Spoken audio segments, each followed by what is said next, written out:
جب سید ابو البرکات شاہ رحمۃ اللہ تعالیٰ علیہ شاگردوں کو فارغ کرتے تو اس وقت ان کو آخری جو نصیحتیں فرماتے ان میں سے ایک نصیحت یہ بھی ہوتی کہ بیٹا پہلے تم طالب علم تھے، اب بطور عالم دین تم معاشرے میں لوگوں کی رہنمائی کے لیے جا رہے ہو، تمہارے اٹھنے بیٹھنے کو لوگ دین سمجھیں گے، کہیں ایسا نہ ہو کہ تم ایسا عمل کرو جس کو لوگ دین سمجھ رہے ہوں اور وہ دین نہ ہو۔ بالخصوص ممبر و محراب کے وارث، مسند تدریس پہ بیٹھنے والے اور مسند مشیخیت کے اوپر بیٹھنے والے، اور وہ لوگ جن کی بات کو لوگ قبول کرتے ہیں اور ان کو دانش اثر سمجھتے ہیں اور ان کی بات کو سمجھتے ہیں کہ یہ آدمی درست کہتا ہے۔ شیخ سعدی فرماتے ہیں ہر کے شاہ آن کنند کی او گوید، حیف باشد کے جز نکو گوید، یعنی بادشاہ وہ کرے جو وہ کہتا ہے تو اس کے لیے افسوس ہے کہ وہ سوائے اچھائی کے کوئی اور بات کرے۔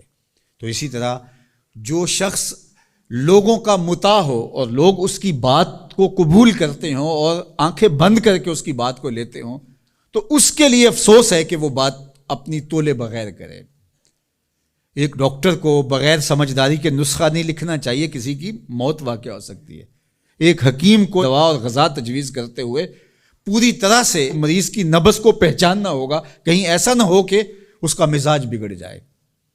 تو انسانی زندگی اور انسانی صحت سے زیادہ ضروری انسان کے لیے ہدایت، اور یہ سب سے اہم چیز ہے جو حضرت انسان کو اللہ نے عطا کی، اور ساری چیزیں بن مانگے بھی اللہ عطا کرتا ہے، لیکن ہدایت کے بارے میں ہم ہر روز ہر نماز کی ہر رکعت میں وقالتاً یا اصالتاً اللہ سے طلب کرتے ہیں اہدنا الصراط المستقیم۔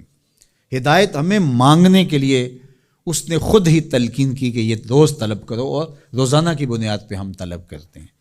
تو اس لیے جو ہدایت کے سرچشمے ہیں جہاں سے ہدایت پھوٹتی ہے وہ ممبر و محراب ہیں، وہ خانقاہیں ہیں، وہ مسند تدریس ہے، وہ استاد ہے، معلم ہے، اور بھی جو اس کی آماج گاہیں ہیں۔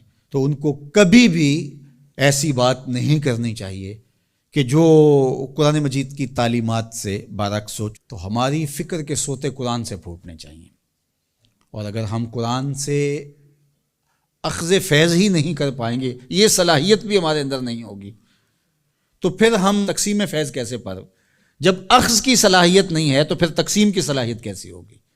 تو اس لیے سب سے ضروری بات جو ہوئی وہ یہ کہ ہم اخذ فیض کی صلاحیت قرآن مجید سے اپنے اندر پیدا کرنے کی کوشش کریں۔ وَمَن دَعَا إِلَيْهِ هُدِيَ إِلَىٰ صِرَاطٍ مُسْتَقِيمٍ، اور جس نے اس قرآن مجید کے ساتھ رہنمائی کی اور لوگوں کو اس کتاب کی طرف بلایا تو وہ بالکل سیدھی راہ پہ ہے۔ ان ھذا القرآن یہدی للتی ہی اقوم، یہ بالکل 100% درست اور صائب راستہ قرآن بتاتا ہے۔